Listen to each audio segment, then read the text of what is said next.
అందం, ఆరోగ్యం, ఆత్మవిశ్వాసం అనూస్తో సాధ్యం. ట్రాన్స్ఫర్మేషన్ సర్వీసెస్ పైన ఫ్లాట్ 50% డిస్కౌంట్. అనూస్ సిన్స్ 1982. ఓం శ్రీ గురుభ్యో నమః. శ్రీ మహాగణాధిపతయ నమః. శ్రీమాత్రే నమః. కర్కటే పూర్వఫల్గుణ్యాం తులసీకాననోద్భవాం పాండ్యే విశ్వంభరాం గోదాం వందే శ్రీరంగనాయకీం.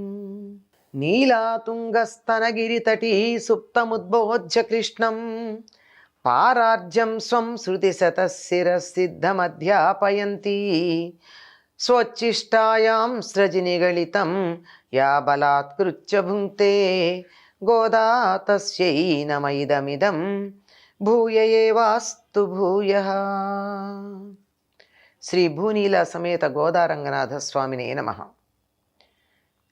నోత్తుచ్చువరక్కం పుగుగిన్రమ్మనాయ్ மாத்தமும் தாராரோ வாசல் திஷபாதார் நாத்தத்துளாய் முடிநாராயணன் நம்மால் போத்தப்பழை தரும் புண்ணிய நாள் பண்டொரு நாள் கூத்தத்தின் வாய் வீழந்த கும்பகர்ணனும் தோத்துமுனக்கே பெருந்துயில் தான் தந்தானோ ஆத்த அனந்தலுடையாய் அருங்கலமே తెత్తమై వందు తిజవేలోరెంబావాయ్.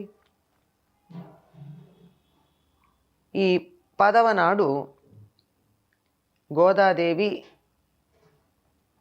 చెప్పినటువంటి పాసురంలో మరి ఒక భిన్నమైనటువంటి గోపికని ప్రస్తావిస్తూ ఉంది. అందరూ వచ్చిన ఈ గోపిక రాల.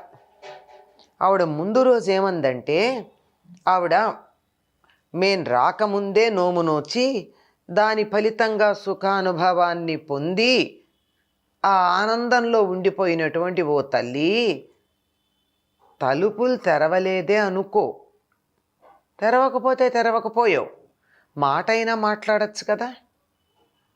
అంటే ఈవిడ చాలా త్వరగా చేసినటువంటి వ్రతం యొక్క ఫలితాన్ని పొంది తత్ఫలితంగా వచ్చినటువంటి ఆనందాన్ని సుఖంగా అనుభవిస్తూ అందులో నుండి ఉతలికి రావట్ల. ఇది ప్రత్యేకంగా గుర్తుంచుకోవాల్సిన విషయం ఏమిటంటే, భక్తి మార్గంలో ఎవరైనా అద్భుతమైనటువంటి ఫలితాన్ని సాధించి భగవంతునితో తాదాత్మ్యం చెందిన తరువాత అక్కడే ఉండిపోకుండా తోటి జీవుల మీద ఉన్నటువంటి జాలితో వారు కూడా ఉద్ధరించబడడానికి తాము మళ్ళీ బాహ్యలోకంలోకి రావాల్సి ఉంటుంది. ఎందుకు రావాలండి అంటే, మిమ్మల్ని ఉద్ధరించవలసినటువంటి అవసరం, మీకు ఎటువంటి ఆనందాన్ని కలిగించవలసినటువంటి అవసరం భగవంతుడికి మాత్రం ఎందుకుంది? తాను ఆనంద స్వరూపుడుగా తన ఆనందంలో తాను ఉండొచ్చు కదా. నీకో నాకో కూడా ఆనందాన్ని ఆయన కలిగిస్తున్నాడంటే మన మీద ఉన్నటువంటి జాలి కొద్దీ, దయ కొద్దీ. భగవంతుడితో తాదాత్మ్యం చెందాలంటే ఆయన లక్షణాలు మనకు కూడా కావాలి గనక మనం కూడా మనం ఆనందాన్ని పొందడంతో పాటుగా ఆ ఆనందానుభవం ఇతరులకు కూడా కలిగేటట్టుగా చేయాలి. అది నిజమైనటువంటి భగవత్తత్వం ఎరిగినటువంటి వాళ్ళు చేసే పని. సుఖానుభవాన్ని పొందినటువంటి ఓ తల్లి, ఇప్పటికే పొందావే నువ్వు, మాకన్నా ముందుగా నోవు నోచి ఫలితంగా సుఖానుభవం పొందావు. ఆ సుఖానుభవంలో మునిగిపోయి తలుపు తెరవట్లేదు. పోనీలే, తెరవకపోతే తెరగకపోయావు, మాట్లాడచ్చుగా. నేను ఆనందంలో ఉన్నాను, బయటికి రాలేను, మీతో వ్రతానికి రాలేను అని అనుకుంటే సరే అనొక మాట చెప్పచ్చుగా, మాట్లాడచ్చుగా. పరిమళంతో నిండిన తులసిమాలలు అలంకరించుకొని కిరీటం కలిగిన నారాయణుడు. ఆయన తులసిమాలలు చాలా ప్రీతి విష్ణువుకి. ఎన్ని రకాల పుష్పాలు ఉన్నా ఒక్క తులసి దళం లేకపోయినట్టయితే ఆ పుష్పాలన్నీ వృధా అనేటటువంటి భావన ఉంటుంది.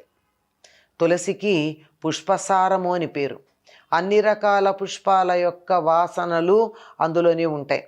అన్నింటి సారం దానిలో నిబిడీకృతమై ఉంటాయి. అటువంటి పుష్పసారమైనటువంటి తులసిని ధరించినటువంటి వాడు, దానితో పాటుగా కిరీటాన్ని ధరించినవాడు. కిరీటం మీద కూడా తులసి దండలు పెట్టుకున్నాడేమో, ఆయనకి తులసి అంటే అంత ఇష్టం.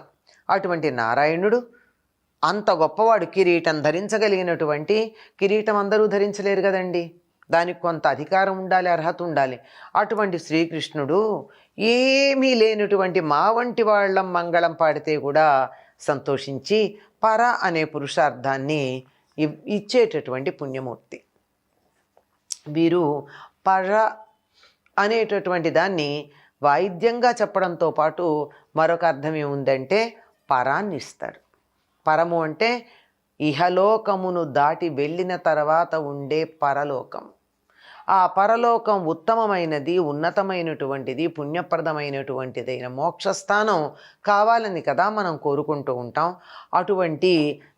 అటువంటి దానిని ఇవ్వగలిగినటువంటి వాడు, పరను ఇవ్వగలిగినటువంటి వాడు. ఆయన అంత గొప్పవాడయ్యుండి ఏమీ లేని మేము వెళ్ళి అడిగితే వెంటనే పరని ఇస్తున్నాడు అంటే ఎంత దయా స్వభావుడు. మరి అది మనం కూడా, ఆయన భక్తులమైన మనలో కూడా ఆ లక్షణం కొద్దిగా ఉండనక్కర్లేదా? అటువంటి వాడు ఆయన్ని కీర్తించాలని మనం అనుకుంటూ ఉంటే నువ్వేమిటి ఇంకా ఇట్లాగే కుంభకర్ణుడిలాగా పడుకున్నావు? ఎలా వచ్చింది? కుంభకర్ణుడిలాగా కాదు, అసలు కుంభకర్ణుడు ఓడిపోయి తన నిద్రని ఇస్తే అదంతా నిన్ను చేరుకుంది. కుంభకర్ణుడి మృత్యువు పడగొడితే నిద్రలో ఓడిపోయి తన సొత్తు నిద్రే గనక అది నీకు ఇచ్చేశాడు. ఇప్పుడు మనకి లేవు కానీ పూర్వకాలం ఏదైనా సరే ఒక పందెంలో, యుద్ధంలో ఓడిపోయిన వాళ్ళు తమకున్న దాన్ని అవతల వాళ్ళకి ఇచ్చేస్తారు. రాజు ఓడిపోతే రాజ్యం ఇచ్చేస్తాడు, పండితుడు ఓడిపోతే తన బిరుదాలు ఇచ్చేస్తాడు. అట్లాగే కుంభకర్ణుడికి ఉన్నటువంటి ప్రధానమైన సంపద ఏమిటయ్యా ఆస్తి అంటే నిద్ర. ఆ నిద్ర నీకు ఇచ్చేసినట్టున్నాడు ఓడిపోయి. మృత్యువు నోట్లో పడేటప్పుడు నేను ఓడిపోయాను, ఈ నిద్రను ఎవరన్నా తీసేసుకోండి అంటే అది కాస్త వచ్చి నీ దగ్గర కూర్చుంది. అలా కుంభకర్ణుడిలాగా నిద్రపోతున్నావేమిటి? ఇంత అధికమైన నిద్రమత్తు వదలని తల్లి మాకందరకు శిరోభూషణమైన దానా అంటుంది. ఒక పక్క కుంభకర్ణుడిలా నిద్రపోతున్నావని చెప్తూనే మా అందరికీ తలమానికమమ్మా నువ్వు అంటుంది. అంటే మాటలు ఎంత చమత్కారం ఉండాలండి. చేసినటువంటి పనిని చమత్కారంగా ఎత్తి చూపిస్తూ అది ఎక్కడా నొచ్చుకోకుండా ఉండడానికి ఉన్న ఒక గుణాన్ని కీర్తించేసి పొగిడేసి కాస్త ఉన్నత స్థానంలో ఉంచేయడం. నీ గాఢ నిద్ర నీకు ఇచ్చేశాడా? ఇంత నిద్రపోతున్నావు, మా అందరికీ నాయకమణివి నువ్వు. నిద్ర నుండి లే, మైకం వదిలించుకో, మత్తు వదిలించుకో, తేరుకొని వచ్చి తలుపు తీయి. నిద్ర నుంచి మేలుకొని వచ్చి తలుపు తీ. ఇంతకుముందు పాసురంలో కూడా తలుపు తెరవమని చెప్పడం జరిగింది. సరే, నువ్వు లేచొచ్చి తలుపు తెరవలేవు, ఆనందంలో ఓలలాడుతున్నావు నువ్వు. అప్పుడు ఏం చెయ్యొచ్చు? నోరు తెరిచి మాట్లాడు. కనీసం తలుపు తెరిచి మాకు కనపడకపోయినా నీ నోరు విప్పి మాట్లాడచ్చు కదా. వీలైతే తెర తొలగించి నీ దర్శనం మాకి. ఎందుకు దర్శనం అడుగుతున్నారు? వీరంతా ఇంకా సుఖానుభవం, భగవదనుభూతి సుఖానుభవం పొందలేదు. పొందినటువంటి ఆవిడ్ని చూస్తే మాకు బాగుంటుంది అని అటువంటి అనుభవం మాకు కలిగించమని చెప్పి నీ దర్శనం వల్ల మాకు లభిస్తుందేమో అని ఆవిడ్ని పొగుడుతున్నారు. అప్పుడప్పుడు పొగిడితే మనకు అనుకూలంగా మారిపోతారండి. తప్పు పట్టిన దానికన్నా వాళ్ళని పొగడ్త వల్ల జరిగే పనులు చాలా ఉంటాయి. అందుకని నువ్వు సుఖానుభవాన్ని పొందావు, నీ దర్శనం ఇయ్యమ్మా మాకు. నువ్వు రా, కనపడు అనటల్లా బతిమాలుతూ ఆవిడేదో మహారాణో దైవమో అన్నట్టు, తాము ఆ సేవకులో భక్తులో అన్నట్టు దర్శనం ప్రసాదించమని అడుగుతూ ఉన్నారు. ఈ పాసురంలో మనకు కనపడుతోంది ఏమిటి అంటే, ఇప్పటికే భగవదనుభూతి పొంది ఆనందం పొందుతున్న వాళ్ళు ఆ స్థితిలో ఉండిపోక మిగిలినటువంటి వారికి ఆ అనుభూతి పొందేటటువంటి ప్రయత్నంలో సహకరించాలి అని చెప్పడం ఈ పాసురం యొక్క పిండితార్థం. స్వచ్చిష్టమాలికా బంధగంధబంధురజిష్ణవే విష్ణుచిత్తతనూజాయై గోదాయై నిత్యమంగళం. స్వస్తి.